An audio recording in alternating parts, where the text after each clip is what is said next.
Welcome to This Week in East Brunswick. Today we stop by Temple B'nai Shalom, where Rabbi Eric Eisenkramer goes bald to raise funds for childhood cancer research. Then we visit the Atrium Executive Center for the Central Jersey Business Alliance's opening of a brand new office. And Mayor David Stahl brings us a business spotlight from Bollywood Tadka, and we have information on the upcoming 40th Annual New Jersey Folk Festival. So stay with us.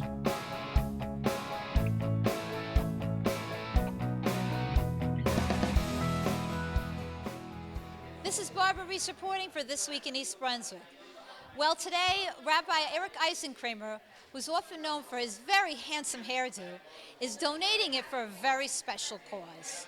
Come join us and see what happens. So, Rabbi, an exciting day today at B'nai Shalom. How does it feel to be a little lighter?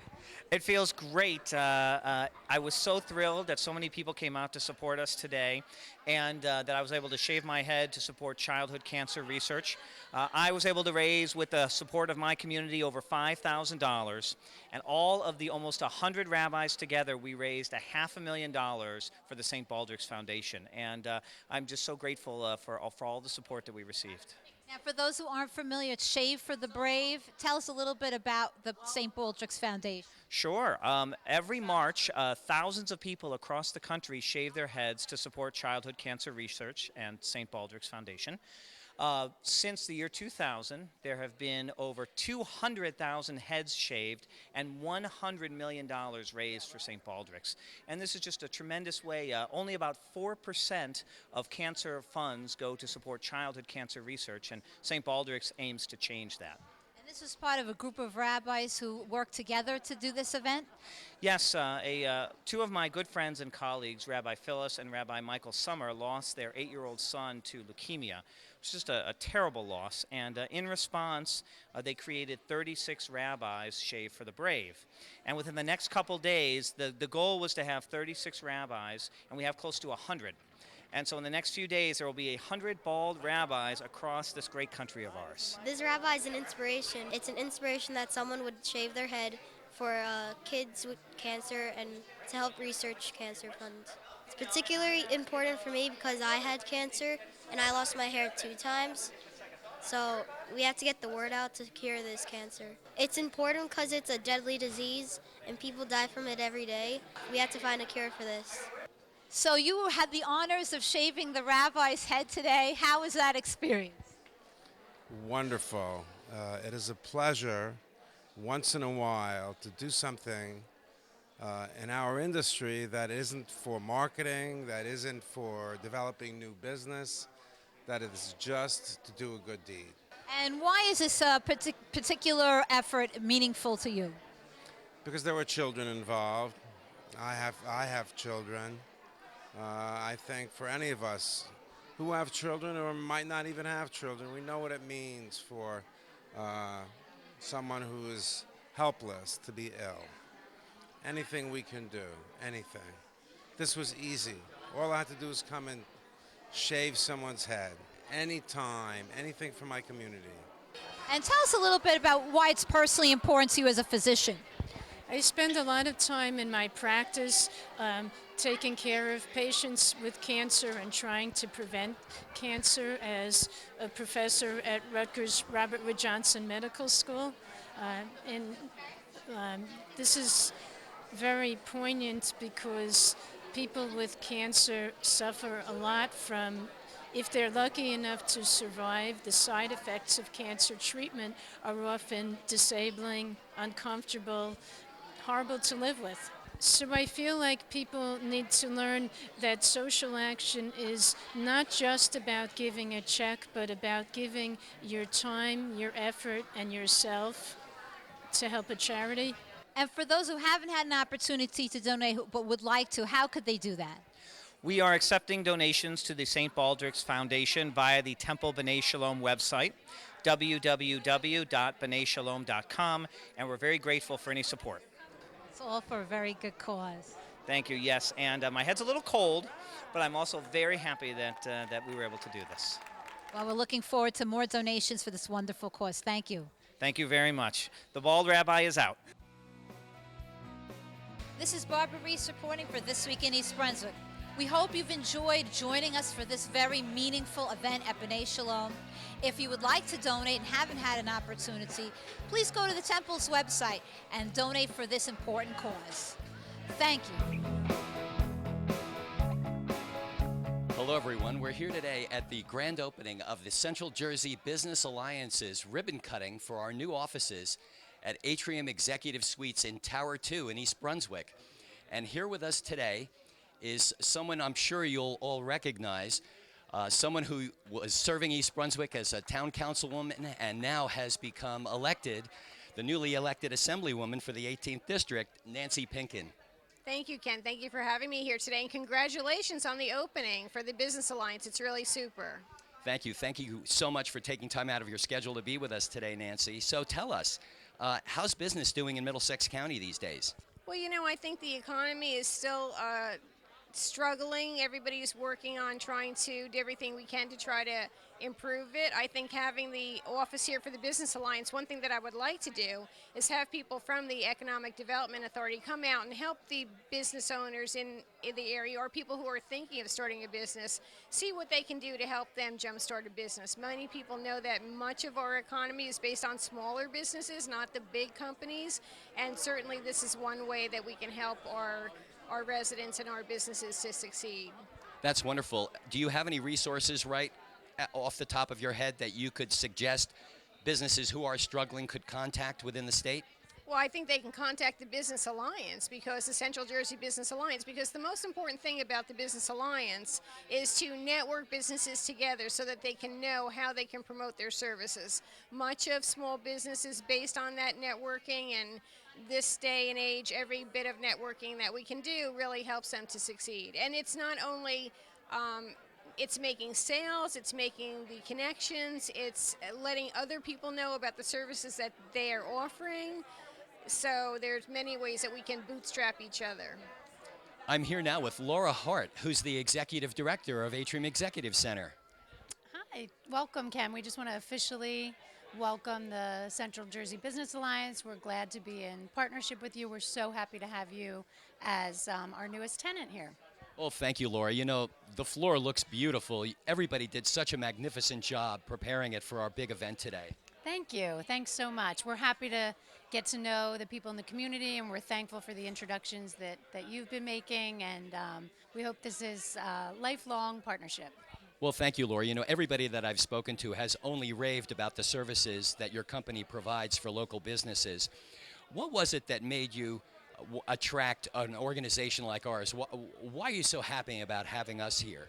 Well, one of the main reasons is that we want to reach small business owners. We want to reach local business owners so that we can share our office space, our meeting space, virtual offices. We also have the option where if people just need a mail address, we have that here. And we feel like to be centrally located and to have a group that's committed to the local business community is just the perfect match for us. Laura, for some of the people who are interested in learning more about what Atrium offers, can you explain a little bit about the services that are included with occupancy here? Sure. We're welcoming you here tonight as what we're considering a furnished office tenant. So you actually have your offices here. We also have meeting space. So anybody from the surrounding community, or if this is a nice central location, we're located right off exit 9 of the New Jersey Turnpike. People can meet here, just have meetings, no obligation. We also have...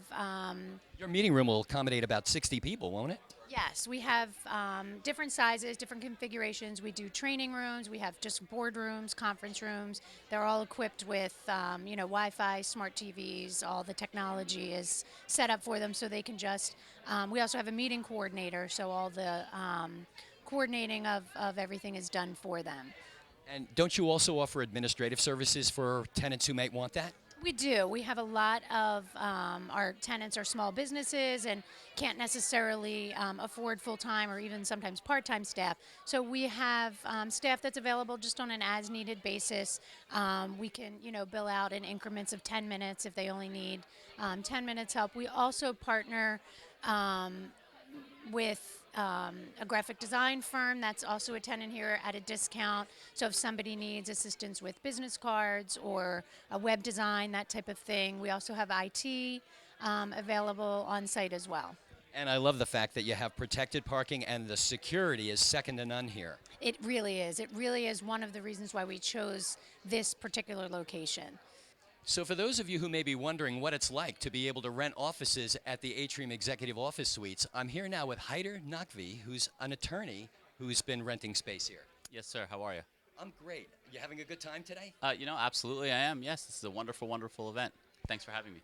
Oh, thank you for coming. Haider, how long have you had space here? So I've been here since last summer. I think we moved in July, I want to say. Yeah. And tell us about your experience so far. You know what? So far, we love it. So we are, just to give you a quick background, we're a Manhattan-based law firm, and we've been in active practice there for quite some time and wanted to move out to New Jersey. And we wanted to find a place that not only would provide us the kind of professional services that we're used to in Manhattan, but also the professional look that a New York City firm would have, but here in New Jersey. And honestly, Atrium fit the bill all the way around. Add that to the fact that we're smack dab in the center of the state, close to public transportation and highways, and it made it a great fit for our firm. Our opening would not be complete unless we acknowledged Lisa Sachs of Lisa Sachs Designs, who was the designer of our offices. Many of the people who have come by have said that our office is one of the nicest offices that they've ever seen at Atrium Executive Center. Thank you. I appreciate hearing that. It was my pleasure to work on this project. What was your inspiration for our office? Well, the Atrium offers beautiful office space, especially a beautiful view, so we wanted to capitalize on the view, and I think we accomplished that. What type of businesses do you work with, Lisa? I work primarily with residential, but also with commercial. I do interior design as well as exterior, and I do any kind of design consultation. The best way to reach me is on my cell, and that number is 732-266-6558. You can also contact me via email at lisasaxdesigns@gmail.com. Laura, for businesses who want to contact you, what would be the best way to do that? They can visit our website, which is atriumec.com. And we're also located, if they physically want to stop by and have a tour, we welcome that anytime. We're located at 2 Tower Center in East Brunswick, and we're on the 19th floor.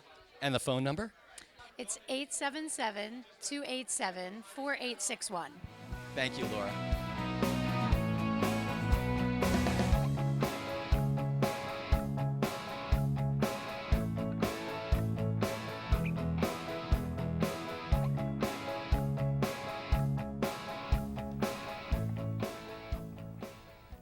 This is Barbara Reese reporting for This Week in East Brunswick, and we're very fortunate to be here today with 2 students who are helping make a very exciting program happen here in New Brunswick this spring.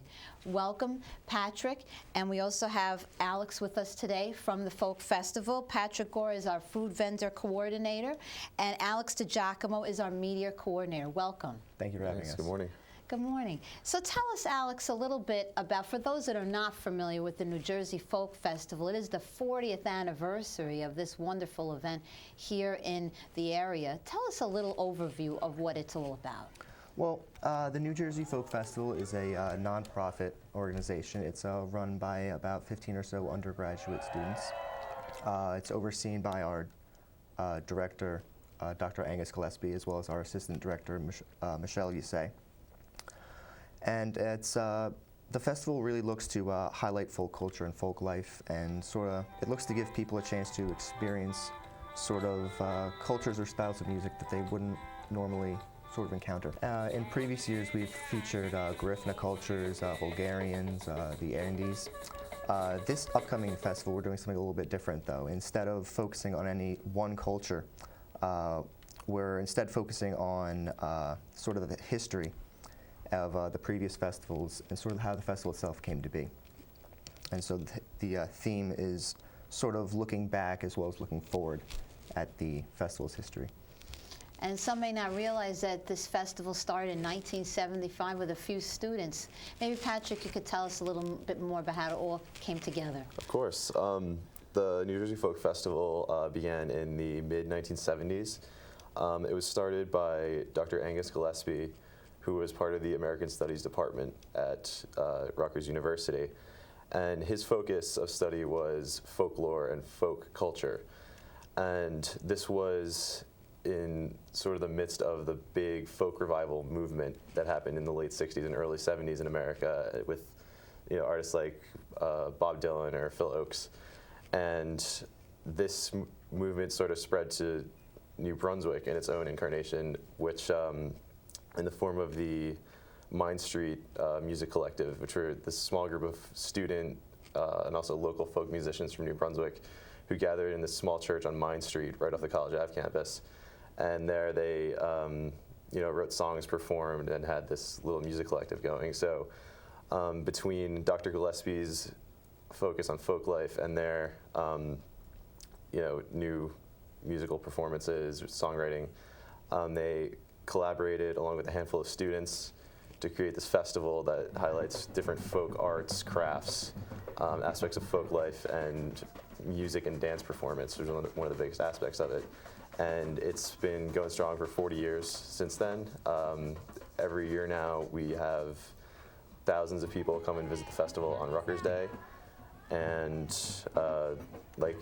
as Alex said, this year we are doing kind of a looking back at the past years to highlight some of the major aspects of the last 40 years, and then also looking forward to some of the things we have to look forward to in the future. Mm-hmm. And the class itself has become a cornerstone at the school. Could you tell us, Patrick, a little bit more about the class Absolutely. aspect? That's another very important part of the festival. It's a student-run organization. Every part of the festival is organized by students. There are about 15 of us. We all have different jobs. We organize different parts of the festival. Alex is the media coordinator, is responsible for publicity. I'm the food vendor coordinator. I work with our food vendors. We have a very wide variety of food that is served on festival day, everything from Greek to Asian food to Middle Eastern to a lot of standard American fare. So it's plenty of good food to have that day. You have a lot of choices. And our class is a regular 3-credit class with Rutgers, and it really gives a lot of great experience to students for planning, organizing events, fundraising, things like that. A lot of very applicable skills for the real world. Yeah, it's a lot of managerial experience Exactly. too. You're running the Absolutely. whole festival. And I've had some of that food. It's very good. And I know you also have craft vendors as well coming this year? Yes, we have a pretty diverse craft market, about 70 booths and crafts demonstrations. There's everything from glass blowers to leather workers to jewelry crafters. I think last year we even had a beekeeper. So those are always fun to watch and interesting. There's also the folk marketplace, which is somewhere for the performers to sort of display their merchandise. You can get CDs there. As well as we have a children's activity center, which is they have games set up, they have crafts that the children can make and take. I think this year we're also going to have pony rides. So there's really stuff for people of all ages to come and have fun. And as you spoke about performers, and this is a 40th anniversary, you have a father-son team at the performances this year. Yes, we have Peter Anick, who is I believe a performer from the inaugural Folk Fest. So he performed here 40 years ago. He's performing again this year with the Anick Brothers, and that's a band with him, and it includes his son, Jason Anick, who is himself currently a very accomplished violinist and fiddler. And it's just interesting to see how Peter Anick played 40 years ago. He's now playing here with his son in the 40th anniversary. And just to see that sort of, it's a good example of how the music is passed on in a family and sort of across generations. So we could talk about the festival for a long time, a lot of great aspects to it, but for those who want to come to the festival, let's give them the details. When is it? Where is it? And we'll have a website scrolling on the bottom to tell folks about where to get more information. But where is it located, Patrick? The festival will take place on Saturday, April 26th from 10 a.m. to 6 p.m. on the lawn in front of the Eagleton Institute on the Douglas campus of Rutgers University. It'll take place rain or shine, and there's no admission charge. It's a free family event. Exactly. Absolutely. Amazing. And for those have never gone before, parking, any advice on how to come? Should they come on mass transit? Should they come by car? What do you suggest for them? Well, mass transit's always easier, but there is parking available, but as with most things, come early, it'll be easier. There'll be Rutgers Day buses running from College Ave and the other great. Rutgers campuses. That's great. Well, thank you so much for your time. It sounds like a really exciting event. I look forward to being there. Thank you. Thank you.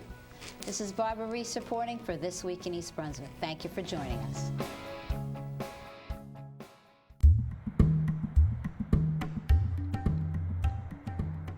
Hi, it's Mayor David Stahl with another edition of Business Spotlight. We all love to eat, and there's no place better in East Brunswick than coming up to the Bollywood Tadka up here at 415 Route 18 in the Village Green Shopping Center. I'm pleased to be joined with Shri, one of the co-owners up here at the restaurant. It's a pleasure to be here today.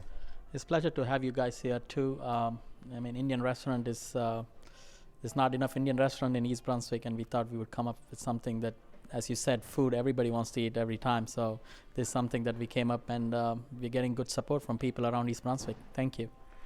And we know that in the country of India, there's a lot of different regions, a lot of different specialty type foods. What do you specialize here? Ours is more of a North Indian style of cooking.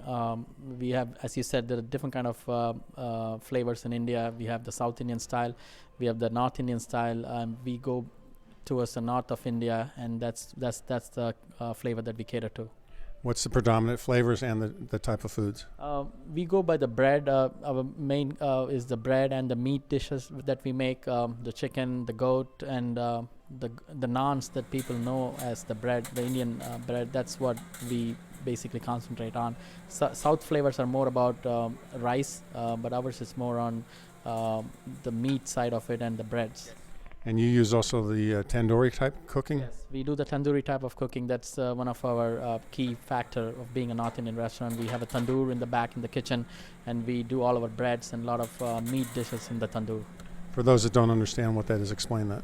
It's a pit, like a charcoal pit, and which has coal in the bottom, like your grill that you have here, but it is full of charcoal, and we put this bread on the side of the pit, and then because of the heat on this thing, the meat and the bread, they just get done on the surface of that charcoal that we have.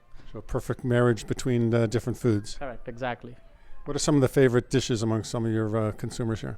I mean, most of foods are pretty favorite for people, but in specific, the chicken curry, a chicken makhni and goat curry is some of the favorites for people, along with the garlic naan that we serve here.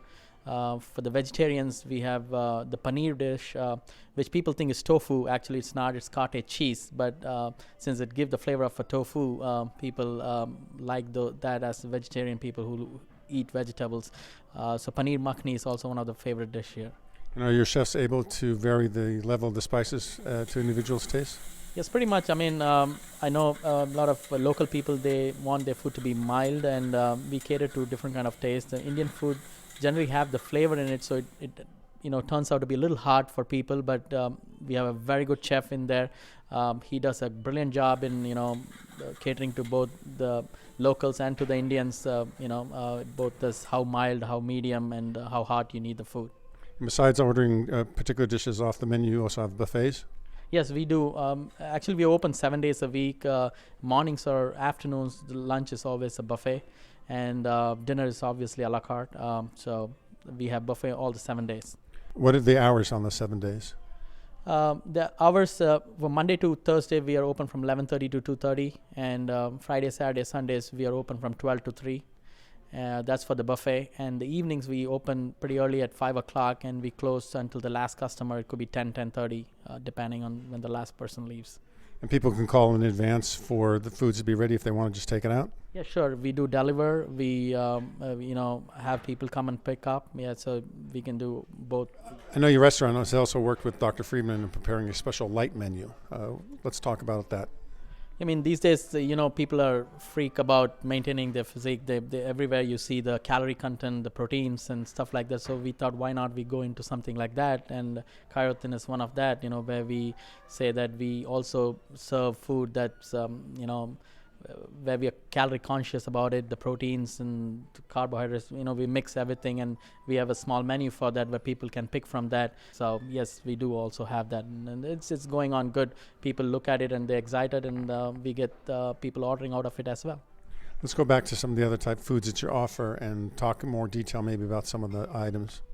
Yes, Indian food, as I said, we have a variety of dishes. We always start off with the appetizers, which we have it's called chaat, like a Bombay chaat, where we have a lot of chaat items, which is samosas are something that people really love. It's kind of a dough where you have chickpeas and potatoes inside.